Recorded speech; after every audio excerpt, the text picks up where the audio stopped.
have their own AI policy. Is this in depth enough, Tom, excuse me, Sean, to become the AI policy for the US? Or is this more a directional document? It's hard for me to say, Lee. I would say directional.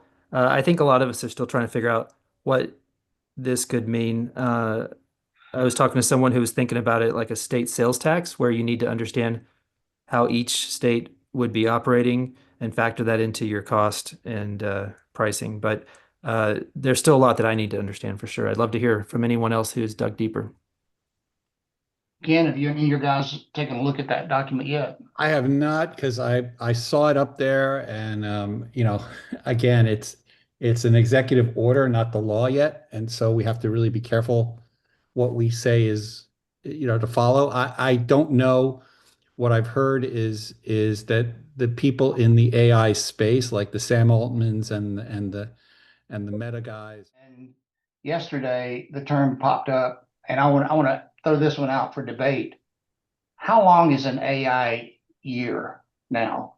You have dog years that are 7 to 1 for humans. How long is an AI year? Anybody want to comment or think about that? Everybody's frantically going to Perplexity to ask the question, I can tell. I think it's a month. You think it's a month? Okay. Well, based on, I mean, remember what we talked about on previous calls is that the velocity of adoption of AI broke the curve, right? So we know from past experience, and Lee and I personally know this, adoption of the mobile phone back in the early 2000s or late 90s, really, depending on when you want to frame it, became ubiquitous relatively quickly in short order over a few years. Compared to the adoption of television or the adoption of radio or the adoption of the telephone, the landlines, right? And then internet in early 2000s, also the velocity was strong. You look at these things and you say that the curve is shifting and it's almost like a straight line now, straight up. And when ChatGPT launched in November 2022, it was the most downloaded application in history, the fastest, blah, blah, blah. I think in the context of your question, what does like compared to dog years, what does AI year look like? I think, the smart aleck in me would say it's milliseconds, but the reality is I'd probably say that what we're seeing is announcements coming on a monthly basis and disruption coming on a monthly basis. Okay. And I think who else has thoughts on that? Of AI for manufacturing, AI for pharmaceutical and life sciences, AI for healthcare, right? I could break this up into, hundreds of categories, but I think that's the takeaway to give people is that it's no longer just this big, hairy subject called AI. It's now broken down into the fragments that it should be, because just like every other thing that we've done, you wouldn't want an AI tool that is for music cataloging to be the tool that you use for, medical records. And so and I'm deliberately saying things that are, no way are they related to each other. And I think that's the important thing to recognize here. The bias and versus the hyper segmentation that AI does, and you mentioning math and how that plays into the biases.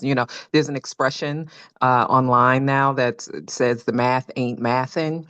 So Delta this week apparently announced, or there's talk about Delta using algorithms to hyper target their customers so that everyone will pay a fare instead of a one standardized fare. They will pay a fare based on their purchasing habits, on their current situation. And this is all based on obviously mass quantities of data. And there's already an outcry about that, right? So whereas actually isn't biased, this isn't really so much about bias, it's about hyper targeting the customer and expecting them to pay for that extreme specific targeting.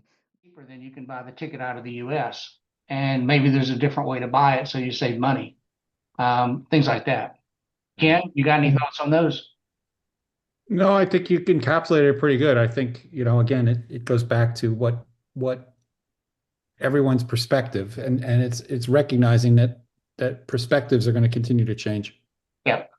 Alan's got a question though. I see he raised his hand, so go Okay. for it. Yeah, yeah. This is fascinating.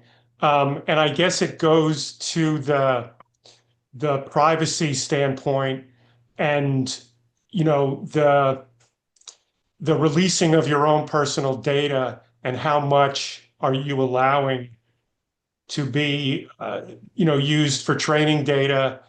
And you mentioned it before, and I think it kind of goes back to regulations, like GDPR or CCPA, where governments are trying to regulate the amount of